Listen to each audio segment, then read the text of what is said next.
Signal gasoline, the gasoline that does go farther.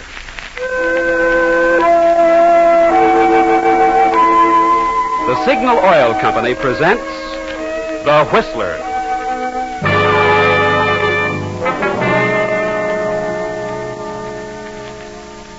The Signal Oil Company and your neighborhood signal dealer bring you another curious story by The Whistler. Tonight, Murder on Paper.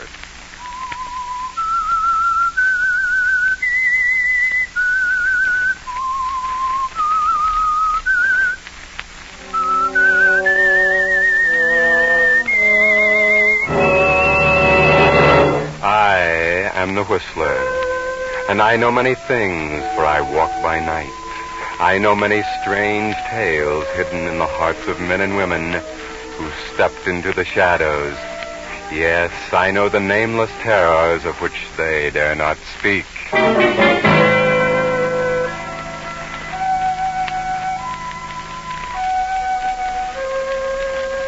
Well, to begin with, I'm not telling this story. No. Fred Wallace is telling it. Fred Wallace is a writer of detective stories for pulp magazines. And this is the best story he's ever told. Yes. Go on, Fred. Continue your dictation. You were a writer and a police reporter, and you never held a job very long. Just why was that, Fred? I was a victim of the ponies. I couldn't stay away from the racetracks. I was hitting the 40-year mark, and I was down at Hialeah Park in Florida when I met a gorgeous blonde from California named Lita Martin. Her friend, Vera Durant. This Vera was a widow who was tossing money around and having the time of her life. She wasn't too pretty, not as pretty as Lita, but her husband had left her $500,000. That made up for it. What more could I ask? Am I taking too much time? All the time you want, Wallace. Well, by the time the Hialeah meet was over, Vera and I were married and on our way to her place in Los Angeles. Santa Anita was closed, but Hollywood Park was about to open, and I'd figured on running a stable and a string of ponies. I didn't mention the subject until we'd pulled out of San Bernardino.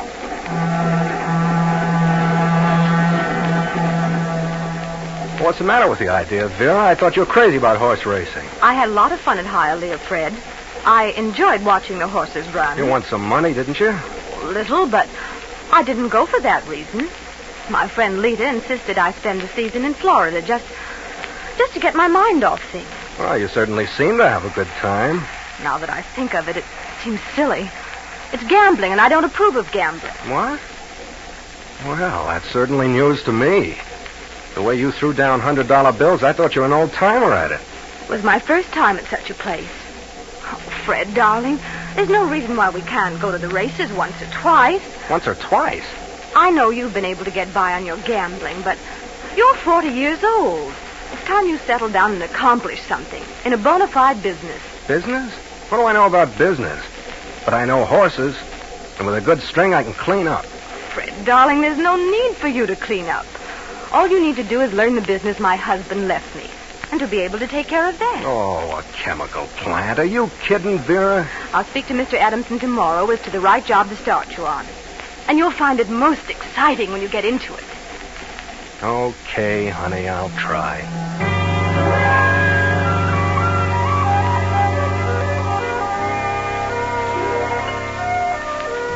Well, Fred, you weren't exactly conscious of it at the time, but that was when you got the idea for all this. You could pick horses, but you couldn't pick women. Once Vera got home, she was entirely changed, wasn't she, Fred? She was all business and hung on to nickels like they were $20 bills. What a change.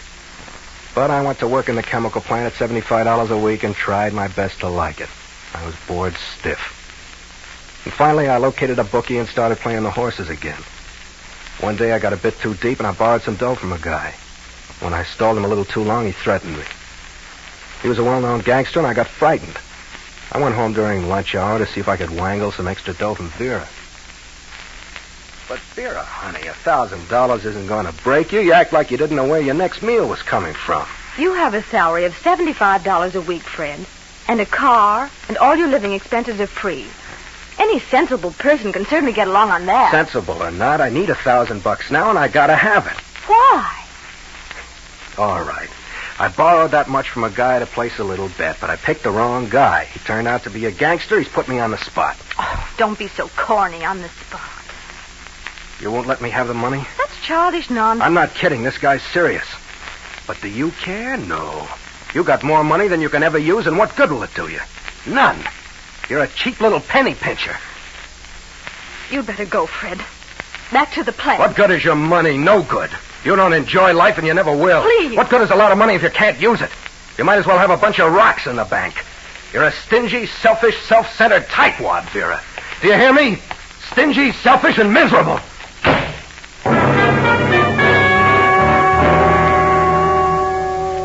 I gave her the works. But when she pranced out of the room and slammed the door, I knew she meant it. And I knew, too, that I'd overplayed my hand. Then I got to thinking about what I'd said. That her money was no good to her and that she didn't enjoy life.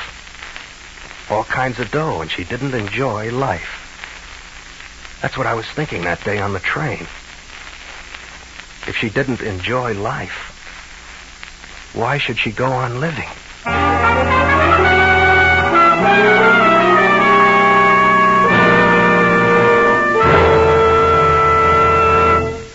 With the prologue of tonight's story, Murder on Paper, the Signal Oil Company brings you another of the strange tales by the Whistler.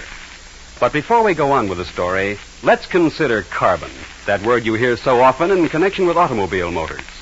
Well, just what is carbon and what does it do? Well, coal is carbon. So is soot. Some motor oils form the hard kind of carbon in the cylinder head, gradually building up a thick, hard crust that causes knock, loss of motor efficiency, lower gasoline mileage. It can even cause costly repair bills. That's why the solvent refining of Signal 4-Star Motor Oil is doubly important to you at this time when you want your motor to last out the duration and you want all the miles you can get from rationed gasoline. You see, because of solvent refining, which is the latest, most costly process known to oil engineers, Signal 4-Star Motor Oil actually forms less carbon. And it's soft soot-like carbon that tends to blow out with the exhaust gases. Thus, by keeping your motor cleaner, more efficient, solvent-refined Signal 4-Star Motor Oil does two important things. One, aids longer motor life, and two, helps your gasoline go farther. So for your motor's next refill, ask your neighborhood Signal gasoline dealer for your best buy today, Signal 4-Star Motor Oil. And now, back to the Whistler.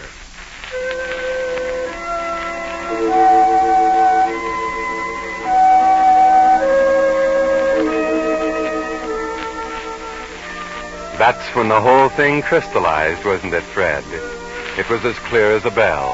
As a writer, you'd plotted 100 murders where the killer was always caught. This time, you'd shuffle them all together and plot one where the killer would never even be suspected. You didn't have the plot yet, did you? But I knew I was going to kill my wife, Vera. I grabbed my hat and left the house, got into Vera's convertible coupe and started driving. I headed out Sunset toward the beach. I don't know why, except maybe I didn't want to go back to the plant. And Vera had a beach house at Malibu. I pulled up in front of it, got out, walked down the side of the house toward the beach, sort of aimlessly. Started to flop down on the sand. I didn't see Vera's friend, Lita, stretched out on the beach next door. Fred! Fred, hey! What? Oh, hi, Lita. What are you doing down here at this time of day? I don't know, just monkeying around. Oh, yeah? Well, come on over here and sit down, Fred. I won't bite you. Yeah? Okay.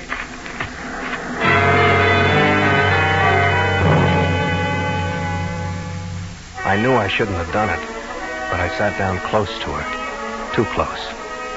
And when a guy gets that close to a gal like Lita Martin, well, it's like sticking your nose over a can of ether. Are you afraid of me, Fred? Afraid? Not in the least. Why? Oh, I don't know. Something's wrong with you. A domestic problem, Fred? No, a business problem. Business? Oh, you're worried as much about the business as you are about the North Pole. I'm going to the races this afternoon. Want to come along? No, I haven't time for that sort of thing. Besides, Vera doesn't approve of it. I got a lot of work to do at the plant, and she'll expect me to make a report to her this evening. Oh, that's good. I'm glad to hear that you're making such an effort to learn the chemical business. But it's certainly a mystery to me. What is? How you ever took up with a girl like Vera in the first place. Vera and I are very happy. You really love Vera, and not just her money? What a thing to say. Of course I love her. What's wrong with Vera? Nothing's wrong with her. She's one of my best friends. But you and Vera are as much alike as night and day. At least you were. You get a kick out of everything, Fred. Vera is such a tightwad that she never enjoys anything, except making money. She's never really enjoyed life. How could she? What? Well, she has everything to make life livable, but she'll never enjoy a minute of it. Yeah. When are you going back to town? What? Oh, I'm going back now. Oh, good. You can take me in. I'll tell the maid I'll go in with you. I'll change in just 3 minutes. You don't mind taking me in, do you, Fred? Why, no. It's a pleasure, Lita. Glad to.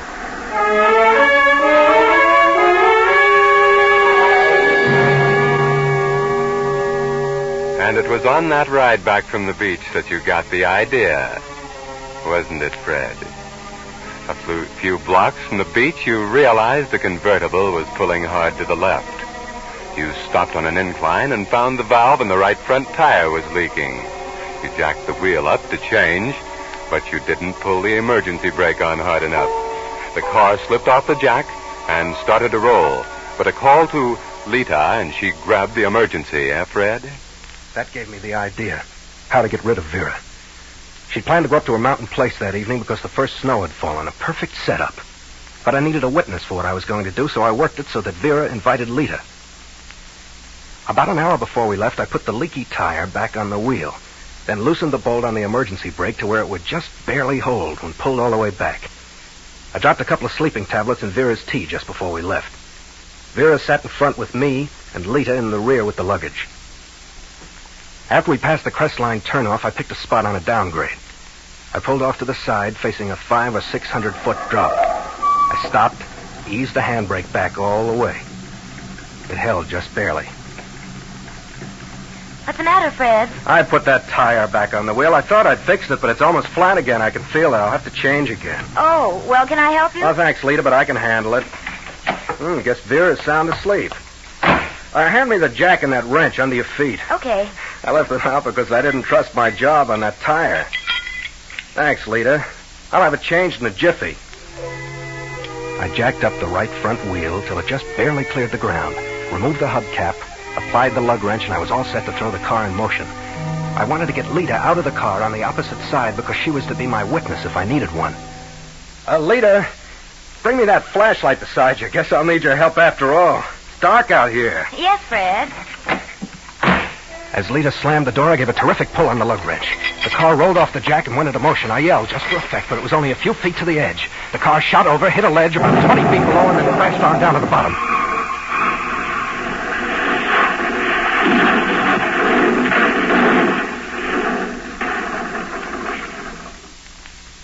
I stood there looking down, acting as though I was paralyzed. Then I turned around with a horrified look on my face and let out a terrific groan. But Lita wasn't there. She disappeared. I was frantic. I screamed into the dark, "Lita!" But no answer. My witness had disappeared.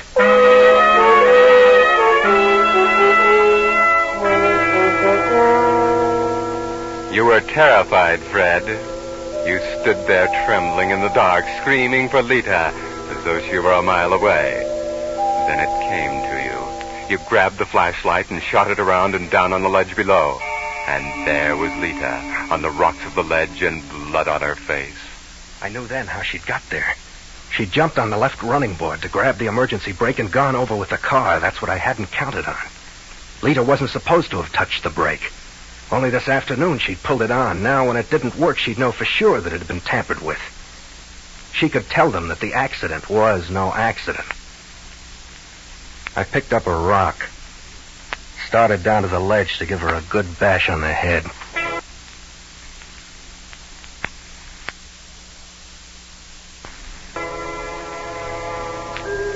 But a car pulled up, Fred. Vera, your wife, was dead. but they rushed Lita to San Bernardino. You never left Lita's side for 3 days because your witness was now a good prospect for state's witness when she came to. But I thanked my lucky stars when she regained consciousness. She knew me, but she couldn't seem to remember just what had happened. I was awful sweet to her. I told her my own private version of the accident. Fred, what happened? Don't you remember, Lita? No. All I can recall is a terrible crash. Nothing more. The tire went flat, and I stopped to change it. I jacked the wheel up and started to remove the lug nuts, and it slipped off the jack and rolled over the cliff. Well, where was I? Vera was asleep in the front seat, and you were sitting in the back seat. You must have been thrown clear when the car hit the ledge. Or maybe when you saw the car rolling, you tried to jump out. Perhaps that's what saved you. Poor Vera. She didn't have a chance, did she? No. What do you mean? Well, didn't you say she was asleep? Did I say that? Well, yes. That's right, she was. Well, at least she didn't suffer. She probably never knew what happened. Lita, you can't remember a thing about what happened? No, I can't seem to remember just what it was all about. It's all very hazy. But did the doctor tell you? Tell me what? Well, he said my loss of memory was only temporary. At least he hoped so, and maybe in time, he didn't say how long, but that in time everything will clear up. In a way, I hope that won't happen. Why? I'd rather not know any more about it than I do. For your own sake, I hope. I hope you never remember about it. It was too gruesome. Lita? Yes, Fred? Look, it was all my fault, darling. It was pure negligence on my part. I should have put a rock under one of the wheels. There's nothing that can be done about poor Vera now. But you're going to be all right. And I want you to know that I'll do all in my power to make up for it. It's my duty. It's the least I can do. What are you getting at, Fred? It'll be my duty from now on to take care of you, Lita. Vera would want it that way, I'm sure. Fred, I don't understand. Later on, we can be married, and I'll always stay right by your side. After all, you and I always thought a great deal of each other, didn't we? Are you trying to say that I'm paralyzed or something? No, darling, not that, but haven't you looked in a mirror? I say... Lita, as soon as you're out of here, I'll spend every dollar Vera left me. I'll have the best plastic surgeons in the country, and you'll be just as beautiful as ever. Fred,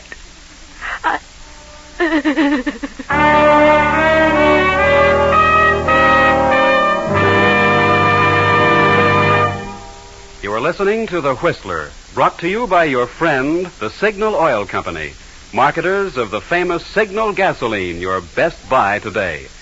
Remember to let every go signal remind you do go farther with Signal gasoline.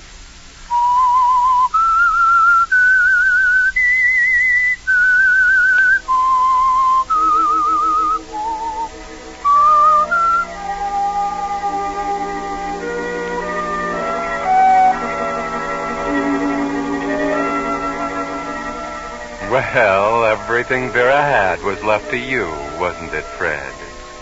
But you dumped it all on the market, including the plant and all the real estate. Turned it into cash. Married Lita, had her face fixed up, and bought another beautiful place up at Big Bear Lake. And took Lita up there. You had no servants because you wanted her all to yourself, didn't you, Fred? I watched her like a hawk because I wanted to be around if she should regain her memory. But after a while, she got to acting kind of strange. She began to ask funny questions. About what happened that night, I mean. The cloud was beginning to clear up is what I figured. It was getting on my nerves. And I knew for sure that if it cleared up and she remembered about grabbing for that brake, the whole thing would come out. She'd know that I'd killed Vera. Then one afternoon... Fred, I've just had another one of those terrible dreams. Nightmares. Nightmares? Since when have you been having nightmares in the afternoon? I've had several of them. It's terrifying, Fred. I can't understand why I always dream the same thing. I seem to be driving a car at fast speed. There's a high wall in front of me. I grab the handbrake and pull, but the car won't stop. And just as I'm about to crash, I wake up in a cold sweat. Are you dreaming? Or is it just your imagination? Why do you say that? If you've got something on your mind, why don't you say it? I don't know what you mean, Fred. I didn't mean to upset you. I'm not upset. Oh, I forgot to tell you, dear.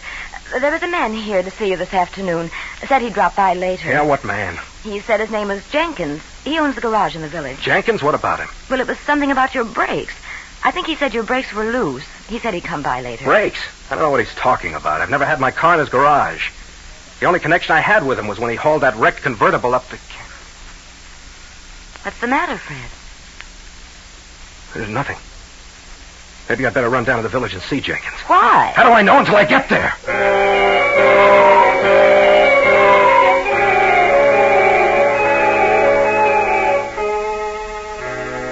Yes, Fred, you don't like the looks of this. Rush down to the garage at the village and see Jenkins. See what he's told Lita. See what he's found out. Oh, yes, Mr. Wallace. Well, I got a little bill here for $18 that I kind of overlooked. Then I had something I wanted to tell you about the Chrysler convertible, the one that went over the cliff. What about it? Well, you know I hauled it up the hill and took it to my shop. I've looked it over, and it can be fixed up. I told you I didn't want it fixed up. Junk it. Junk it? Well, then you'll have to sign this pink slip over to me. I'll sign it, give it here. But I want it junked. Yes, sir, but I can only get $100 for it as junk. All right, junk it, and you keep what you get for your trouble. I don't want anything. Here you are. Oh. But what I wanted to tell you was... Yes? I know why it rolled over the cliff. Why? The emergency brake wouldn't hold. I know that. And that's something I can't understand. Handle pulls all the way back to the last notch, and the brake lining barely touches the brake drum. I can't understand that. I can. The brake lining was worn. It was loose. The brake was loose, but the lining wasn't worn. What? It couldn't have been. I relined all the brakes for your dead wife last summer, and I cinched up the emergency to where it had worked when pulled only halfway back. That's what this $18 bill's for. Well, then the bolt on the brake must have worked loose. No. I checked on that. The nut was screwed clear to the end of the bolt, but it still had a cotter key in it. I've never made a mistake like that in my life. Well, then how would it get loose? I don't know. Unless somebody loosened it on purpose. Maybe somebody had it in for you. It's the only thing I could think of. As I was telling your wife on the phone... What? I said as I was telling your wife. Talk to my wife about this? Well, yes. Didn't she tell you I called? How much did you tell her? Well, I tried to explain about the You brake. have no right to talk to my wife about such things. But I just thought you ought to know. Yes, of course. I just meant that you shouldn't have bothered my wife about it. She's been very nervous since the accident. I try not to mention it to her. Oh. Well, I'm sorry. It's all right, only we're both trying to forget the whole thing. Sure, Mr. Wallace. So just send me a bill and I'll mail a check and just forget about this. Sure. I'll get the bill for you in just a minute. Never mind, I have to hurry. I have to get home right away.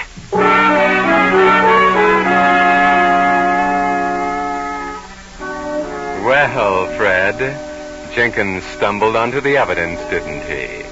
He doesn't seem to suspect anything, but he talked to Lita. Lita, whose memory is returning. Now she knows what happened. All the way back, my mind was going a mile a minute. Lita knew, and I had to make my plans quickly. Plans to get rid of her. I drove in the back directly into the garage. I guess that's why I didn't see the car parked in front. When I rushed into the house, Lita was standing in the hall waiting for me. Oh, darling, I was hoping you'd get back. So you knew all the time. I don't know what you're talking about. But whatever it is, it'll keep. Right now, come in the living room. There's But somebody... it won't keep. The game's up, Lita. Jenkins told you, didn't he? Didn't he? Well, he said something about the brakes on the convertible, but That's not all. He told you why they didn't work, why the car went over the cliff, didn't he? Fred, listen, the sheriff's office... Oh, so you got the sheriff's office in on it, too. Well, what were you waiting for? Why didn't you turn me in long ago? You knew about the brake. You probably even knew about me putting the leaking tire back on and jerking the car off the jack. My only mistake was in not letting you go over the cliff with Vera. Now it looks like I'll have to do that all over again. Fred! As if you didn't know. Now I'll have to take care of you. I don't think so, Wallace. I think I'll have to take care of you. What? Fred, I tried to tell you. The sheriff sent a deputy out to see me, and... Oh, you did trap me, you dirty... Side, Mrs. Wallace. I've heard all I need to. You won't catch me. Fred, don't! Stop, Fred!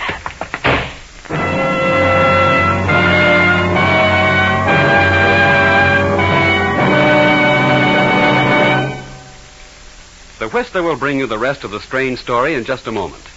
Meantime, Signal Oil Company wants to pass along this important War Production Board warning about the shortage of auto batteries. Due to increased military requirements, WPB announces 40% fewer new batteries will be produced for civilian cars during January, February, March. You know what that means. More and more cars that need new batteries will have to make the old one do. So play safe. Keep your present battery working for you as long as you can by seeing that it gets the regular attention it needs. That means stopping at your neighborhood Signal gasoline dealer every 2 weeks for his complete battery checkup. He'll add distilled water to restore the safe level and remove destructive corrosion from the terminals. If your battery seems run down, his hydrometer test shows whether it needs recharging. And your Signal dealer is equipped to give you a quick, thorough recharge job. All this is part of your Signal Complete Go Farther service. Every car needs it more than ever today. See that your car gets it by stopping at least every 2 weeks at your neighborhood Signal gasoline dealer. And now, back to the Whistler.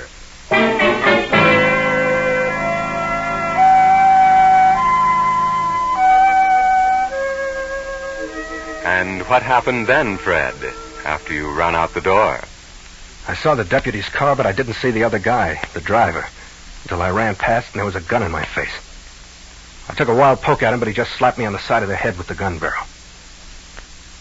When I woke up, I was sitting here. Yes, Fred. Sitting in the sheriff's office, and now you're speaking into a microphone, making a record of your confession. You may have been excellent at plotting murder on paper, but when a man's emotions become involved with the real thing, it isn't so good. You see, you were perfectly safe. You'd committed the perfect crime. Neither Lita nor anybody else suspected a thing till you yourself divulged it. And the sheriff's deputy has just told you that all he came by your place for was to return Vera's purse, which a couple of Boy Scouts had found in the brush where the accident had occurred. Yes, it was just nerves, Fred. Nerves. That's all. Well, guess that'll be my last murder plot for a long while. Yes, Fred. I can assure you that the gentleman at San Quentin will see to that.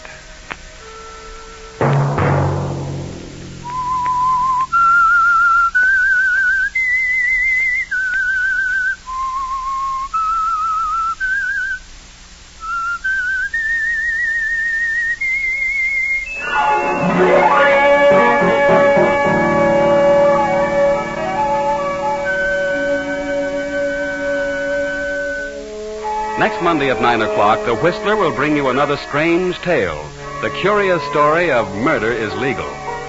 The Whistler is broadcast for your entertainment by the marketers of Signal gasoline and oil and fine quality auto accessories, and by your neighborhood Signal dealer. This program, directed by George W. Allen, story by J. Donald Wilson, music by Wilbur Hatch, is transmitted to our troops overseas by the Armed Forces Radio Service. Bob Anderson speaking and inviting you to listen next Monday night at 9 when the Signal Oil Company presents The Whistler.